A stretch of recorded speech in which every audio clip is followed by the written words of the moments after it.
Hello students, good morning. आज अपनी class है छड़ चुंबक का चुंबकीय आघूर्ण। अपन magnetic movement of a bar magnet पे डिस्कशन करेंगे। ठीक है, इसकी कैलकुलेशन के ऊपर भाई कैसे कैलकुलेट किया जाता है और इसमें क्या वेराइटी अपनी हो सकती है। ठीक है, उससे पहले अपन दो एक डेफिनेशन की चर्चा कर लेते हैं। सबसे पहले आपको चुंबकीय द्विध्रुव आघूर्ण किसे कहते हैं इसकी डेफिनेशन। मैंने भाई चुंबक की ध्रुव प्रबलता तथा उसकी प्रभावकारी लंबाई का गुणनफल है वो क्या कहलाता है, चुंबकीय द्विध्रुव आघूर्ण कहलाता है। अब चुंबक की ध्रुव प्रबलता मैंने आपको लास्ट क्लासेज में बताया था कि किसी भी चुंबक के है तो उसमें दो ध्रुव होंगे, एक उत्तरी और एक दक्षिणी। किसी ध्रुव की प्रबलता का तात्पर्य है कि वह ध्रुव किसी लोह चुंबकीय पदार्थ या किसी दूसरे चुंबकीय ध्रुव को कितनी क्षमता के साथ आकर्षित या प्रतिकर्षित करता है, इस पे डिपेंड करेगा। मतलब लोह चुंबकीय पदार्थों को अगर प्रबल तरीके से आकर्षित कर रहा है तो क्या है, उसकी ध्रुव प्रबलता क्या है, ज़्यादा है, और दुर्बल तरीके से आकर्षित कर रहा है तो उसकी ध्रुव प्रबलता कम है। फिर शब्द है प्रभावकारी लंबाई। प्रभावकारी लंबाई मैंने कहा किसी भी चुंबक के जो ध्रुव हैं, उत्तरी ध्रुव और दक्षिणी ध्रुव है, उनके बीच की दूरी क्या कहलाएगी, प्रभावकारी लंबाई। और एक होती है बार मैग्नेट की लंबाई, मतलब चुंबक की लंबाई। चुंबक की लंबाई हमेशा ज़्यादा होती है और आपकी ये जो प्रभावकारी लंबाई है ये कम होती है, क्योंकि चुंबक के ध्रुव थोड़े भीतर की ओर होते हैं।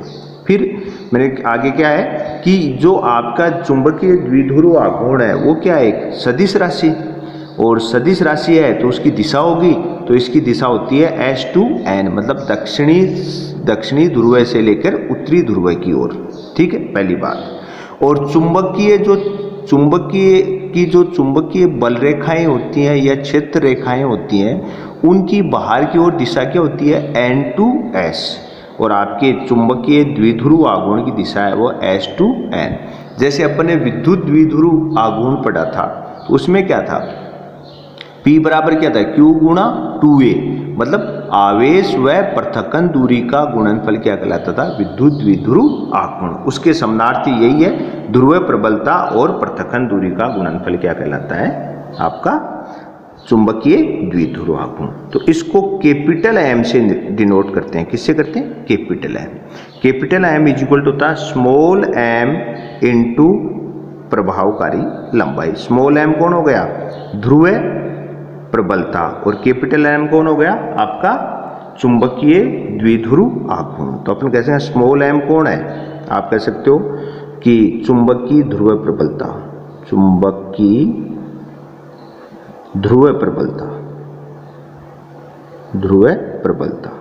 ठीक है, और आपका स्मॉल l कौन है, प्रभावकारी लंबाई, ये आपकी प्रभावकारी लंबाई आ गई। और कैपिटल M को क्या अपन डिनोट कर रहे हैं, आपका चुंबकीय द्विध्रुव आघूर्ण। तो ये नामांकन हो गया आपके फॉर्मूले का, और सदिश राशि है मैंने बता दिया, दिशा भी आपको बता दी। ठीक है, ये चीज। अब देखो अपन इसके अंदर कुछ महत्वपूर्ण तथ्यों की बात करेंगे। अपन बात करेंगे कैसे कैसी स्थितियां बन सकती हैं। तो महत्वपूर्ण तथ्य, इनमें से ही क्वेश्चन आपको पुटअप होगा एग्जाम के अंदर। ये जो आपको बता रहा हूँ कि इनमें अपने क्या क्या कंडीशन मिल सकती है, उसमें क्या अपने को ज्ञात, मतलब क्या मान निकल के आएगा। तो सबसे पहले है कि यदि किसी छड़ चुंबक की लंबाई के अनुदिश दो बराबर भागों में काटते हैं। पहले अपन क्या करें, यदि किसी छड़ चुंबक को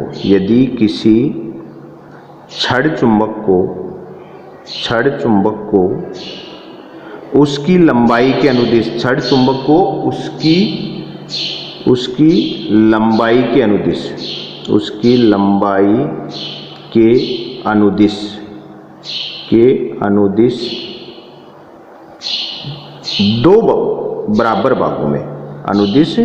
दो बराबर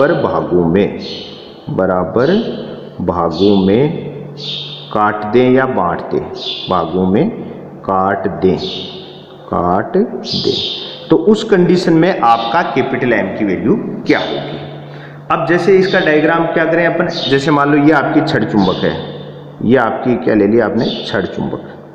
ठीक है, पहली कंडीशन है। ये अपने एन और एस ले लें, एन और एस।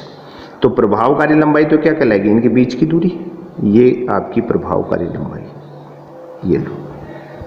और इसकी ध्रुव प्रबलता, इसकी भी m है, इसकी भी क्या है, m। तो इस कंडीशन में अगर अपन बात करें तो अपना क्या हो जाएगा, m इक्वल टू हो जाएगा स्मॉल m इंटू एल। ये आपकी प्राइमरी कंडीशन है। फिर अपन इसको क्या करें, इसकी लंबाई के अनुदिश इसको दो बराबर भागों में काटते हैं। मान लो इस छड़ चुंबक को इसकी लंबाई के अनुदिश अपन दो बराबर भागों में काटते हैं, ऐसे, ये लो, इसको बीच में से ऐसे काट दिया। तो ये आपका एन और एस ध्रुव है, एन एस। आपकी ये दूरी तो क्या रहेगी, एल ही रहेगी। प्रभावकारी लंबाई पे कोई प्रभाव पड़ रहा है क्या, बताओ, आपके काटने से कोई प्रभाव नहीं पड़ रहा। लेकिन आपकी ध्रुव प्रबलता है वो आधी हो जाएगी। ध्रुव प्रबलता क्या हो जाएगी, आधी। ये m/2 और नीचे वाली भी क्या हो जाएगी, m/2। ऐसे आपने अगर ऐसे अनुदिश काटोगे तो आपकी ध्रुव प्रबलता क्या हो जाएगी, आधी हो जाएगी। आधी हो जाएगी तो उस कंडीशन में देखो m डैश अगर अपन कैलकुलेट करें तो वो क्या होगा, m/2 into L is equal to क्या है, ml/2। तो अपन यहाँ से क्या बात कर सकते हैं, m dash is equal to capital M/2। मतलब इस स्थिति में आपकी ध्रुव प्रबलता, जो आपका द्विध्रुव आघूर्ण है, वो क्या हो जाएगा, आधा हो जाएगा। अगर आप किसी छड़ चुंबक को उसकी लंबाई के अनुदिश काटेंगे तो उस कंडीशन में आपको, मैंने क्या कहा कि आपका चुंबकीय द्विध्रुव आघूर्ण है वो क्या हो जाएगा, आधा हो जाएगा। तो ये तो हो गए लंबाई के अनुदिश। अब आप लंबवत भी काट सकते हैं। लंबाई की बजाय, अनुदिश की बजाय क्या करो कि यदि हम लंबवत काट दें तो क्या होगा, तो अपन कहते हैं यदि छड़ चुंबक को उसकी लंबाई, यदि छड़ चुंबक को उसकी लंबाई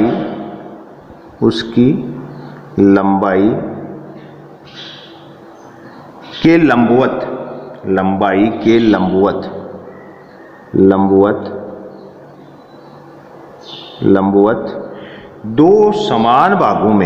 दो समान भागों में काट दिया जाए, काटा जाए। अब की बार अपन क्या कर रहे हैं, अनुदिश, लंबाई के अनुदिश की बजाय क्या कर रहे हैं, उसकी लंबाई के लंबवत काट रहे हैं। जैसे प्राइमरी कंडीशन आपके छड़ चुंबक की ये ले लें, ये आपकी प्राइमरी कंडीशन हो गई इसकी। ये आपका एन, ये कोई एस ले लिया, एन और एस। प्रभावकारी लंबाई आपकी स्मॉल एल, ठीक है। अब ये चुंबकीय ध्रुव प्रबलता क्या है, स्मॉल एन। तो आपका कैपिटल एम इक्वल टू क्या हो जाएगा, एम इंटू एल। प्रारंभिक केस में ऐसा है, सामान्य रूप से अपन ने कुछ भी किया नहीं। अब क्या कर रहे हैं, इसकी लंबाई के लंबवत, तो ये लंबवत अपन काट के देखें क्या कंडीशन बनती है। आपका ये छड़ चुंबक एन और एस, एन एस। अब आपने इसको ऐसे काट दिया, लंबाई लंबवत काट दोगे तो ये दूरी बन जाएगी l/2, आधी होगी ना, और ये भी क्या बन जाएगी, l/2। ध्रुव प्रबलता आपकी स्मॉल m रहेगी। तो आप क्या कहोगे, m dash is equal to small m into l/2 या स्मॉल m l/2। तो m डैश क्या जाएगा आपका, पहले वाले का हाफ। मतलब आप लंबाई के अनुदिश काटोगे तो भी आपका क्या हो जाएगा, आधा हो जाएगा। कौन, अगर आप लंबाई के अनुदिश काटोगे तो क्या हो रहा है, हाफ हो रहा है। और अगर लंबाई के लंबवत काटोगे तो भी आपका चुंबकीय द्विध्रुव आघूर्ण क्या हो रहा है, आधा हो रहा है। दोनों कंडीशनों में हाफ हो रहा है। तो ये चीज़ क्लियर है। अगर आपको देखो इसमें क्या होता है कि आपको डायरेक्टली जैसे क्वेश्चन मिले तो एक तो आप डायरेक्टली आंसर लेंगे, इसकी बजाय आप अगर डायग्राम अगर ड्रॉ कर लेंगे तो आपके माइंड में क्लियर हो जाएगा रियल में कहना क्या चाह रहा है, हमारे क्या रिजल्ट आने वाला है। तो जब आपने लंबाई के अनुदिश काटा तो आपके हाफ कौन हुआ, आपकी ध्रुव प्रबलता, और लंबवत काटा तो कौन हुई, आदि प्रभावकारी लंबाई। लेकिन दोनों से रिजल्ट में क्या प्रभाव आया, दोनों से रिजल्ट में आया कि चुंबकीय द्विध्रुव आघूर्ण दोनों स्थितियों में क्या बन रहा है, हाफ हो रहा है। ठीक है। अब जैसे अपन थर्ड कंडीशन ले, थर्ड कंडीशन क्या कहती है? थर्ड कंडीशन ले लें अपन कि अपन कहें कि अगर काटने की बजाय उसको मोड़ दें, मोड़ कर क्या कर लें अपन इसको एक अर्धवर्त के रूप में या वर्त की टाइप की शेप बनाने चाहें, अपन अगर थर्ड कंडीशन में लेंगे अपन इसको मोड़ देंगे तो अपने कहा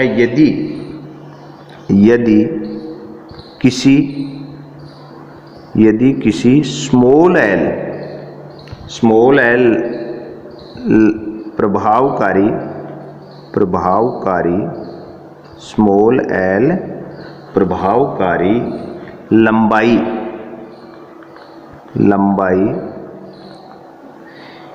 के छड़ चुंबक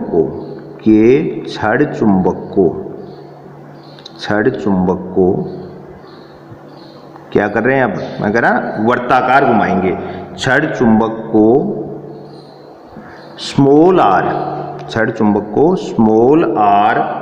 त्रिज्या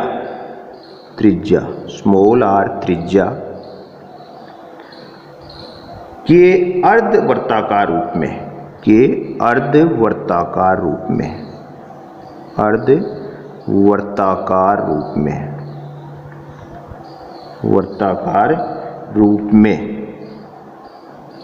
मोड़ दिया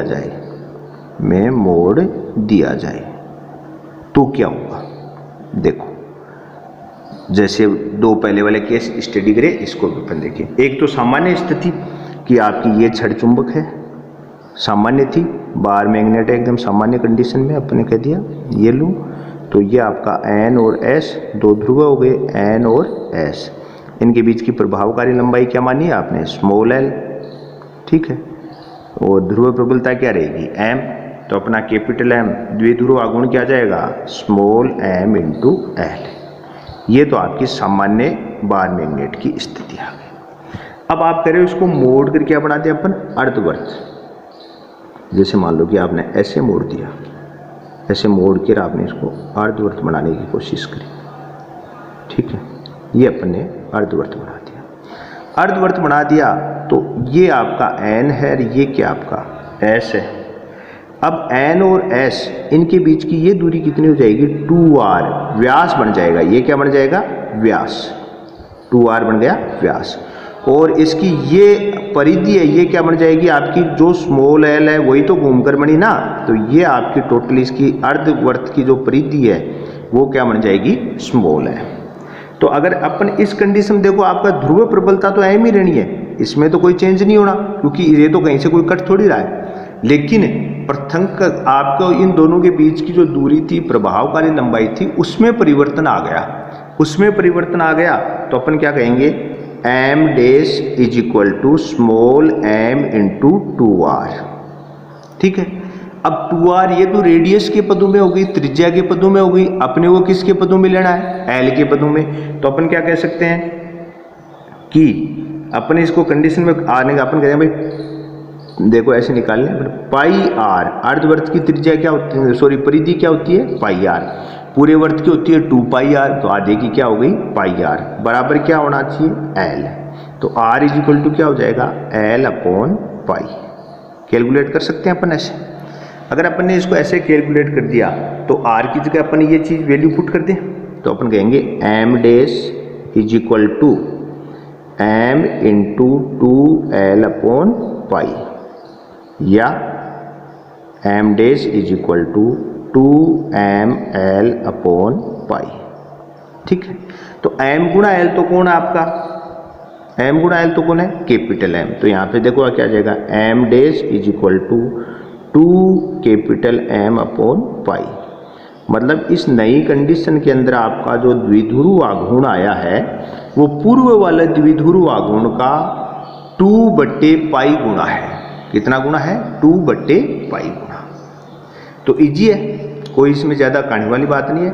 आपको क्या करना है भाई? फॉर्मूला बेसिक जो है वो लगा दें आपने बेसिक फॉर्मूला लगा दिया भाई, ठीक है। ध्रुव प्रबलता इनटू दोनों ध्रुवों के बीच की दूरी, तो यहाँ पर दोनों के बीच की दूरी क्या है? इसका व्यास हो जाएगा। और उस व्यास को अपन ने निकाला वहाँ, उसको किसके पदों में ले लेंगे अपन? एल के पदों में। तो आर की वैल्यू हो जाएगी एल अपॉन पाई। पाई गुणा आर बराबर एल क्यों लिखा? अर्धवर्त की परिधि क्या होगी? पाई गुणा आर। संपूर्ण वर्त की परिधि 2 पाई आर, तो यहाँ से आर की वैल्यू आ गई, आप इसमें पुट कर दें, आपका आंसर तैयार है। तो इस कंडीशन में आप ऐसे निकालें। एक केस और अपन डिस्कस कर लेते हैं जिस पे भी कई बार क्वेश्चन बनता है, इसका एक केस और आपको बताता हूँ। केस क्या बनाता है, अगला केस क्या कह रहा है कि यदि दो चुंबकों को, अब की बार क्या ले रहे हैं, एक की बजाय दो, यदि दो चुंबकों को के चुंबकीय आघूर्ण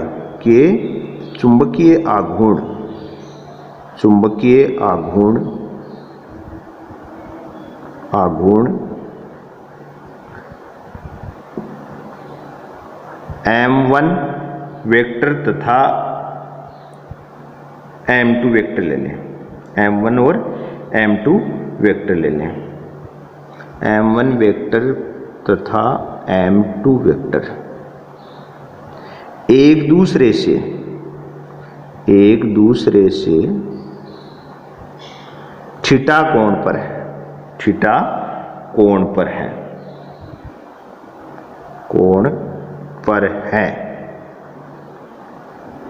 तो परिणामी M या चुंबकीय आघूर्ण होगा। मतलब आपने दो छड़ चुंबक ले ली जिनका चुंबकीय आघूर्ण आपने क्या माना है, M1 और M2, और दोनों एक दूसरे पे क्या है, थीटा कोण पर है।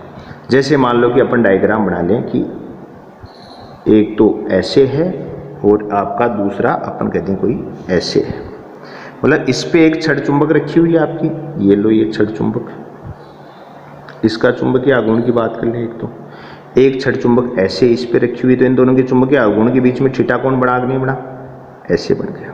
ठीक है, अपने कह दिया कि यहाँ पर इसका कोई S ले लिया, इसका यहाँ पर क्या ले लिया, M, तो इस डायरेक्शन में तो क्या दे दिया अपने कोई M1, ऐसे इसका भी यहाँ पर कोई S ले लें और क्या ले लें, दूसरा ध्रुव क्या ले लिया, N, तो इसका इधर कोई हो गया आपका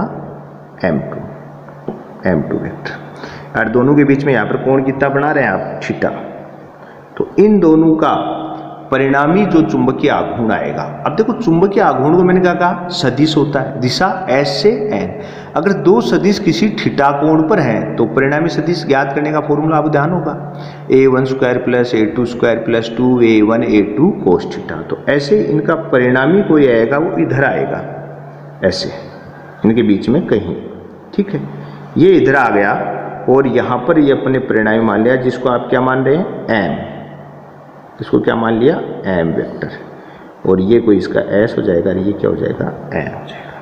तो इसका फॉर्मूला क्या बनेगा परिणामी का, आप क्या कहोगे, M is equal to under root M1 square plus M2 square plus 2M1 M2 cos theta. इस कंडीशन में आप ये फॉर्मूला लगाएंगे, M1 square plus M2 square plus 2M1 M2 cos theta.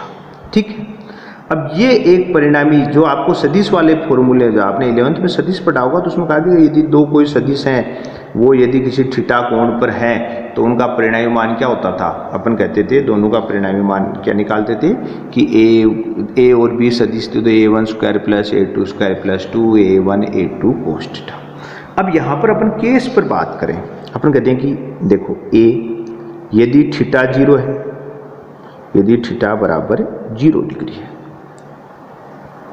मतलब दोनों चुंबक एक ही दिशा में हो गए, दोनों के चुंबकों के द्विध्रुव आघूर्ण क्या हो गए, एक ही दिशा में हो गए, एक ही दिशा में हो गए, तो बताओ कोस 0 डिग्री बराबर क्या होता है 1, तो बताओ इस कंडीशन में m क्या आ जाएगा, under root m1 square plus m2 square plus 2m1 m2।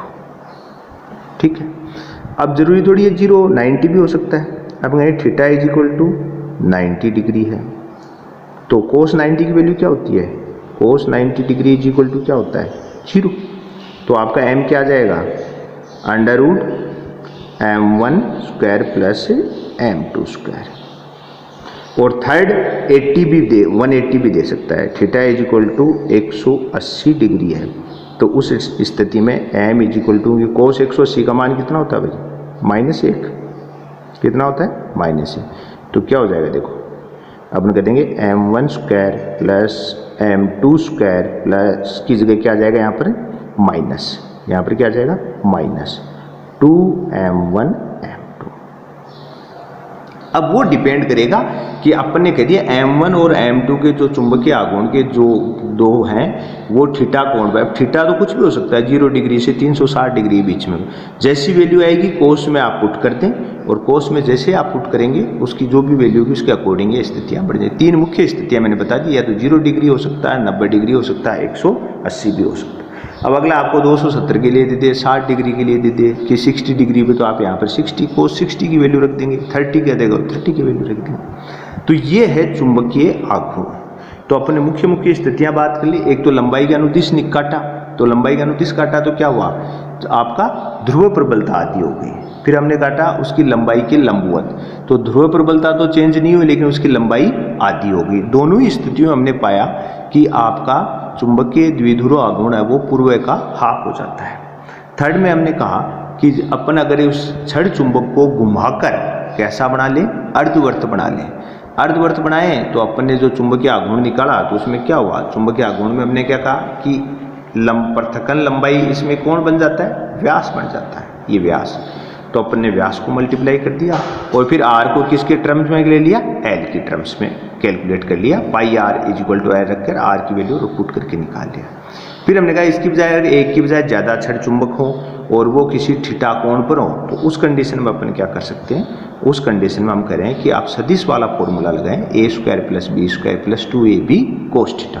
हमने फॉर्मूला लगाया, इसके अनुसार किसके पदों में, अपने m1 और m2 में, चुंबकीय आघूर्ण के पदों में, और रिजल्टेंट अपने पास। फिर थीटा की केस लगा दे, 0 डिग्री हो सकता है, 90 हो सकता है, 180 हो सकता है। तो ये आज अपनी क्लास थी किसके ऊपर, छड़ चुंबक का चुंबकीय आघूर्ण ज्ञात करना। ये स्थितियाँ मोस्ट हैं आपको, इसलिए मैंने आप सेपरेट डिस्कस करने की कोशिश करी। आप इसका अगर इस टाइप से कोई क्वेश्चन आए तो आप उसको ईजी तरीके से सोल्व कर सकते हैं। ठीक है, आज के लिए इतना ही, थैंक्स।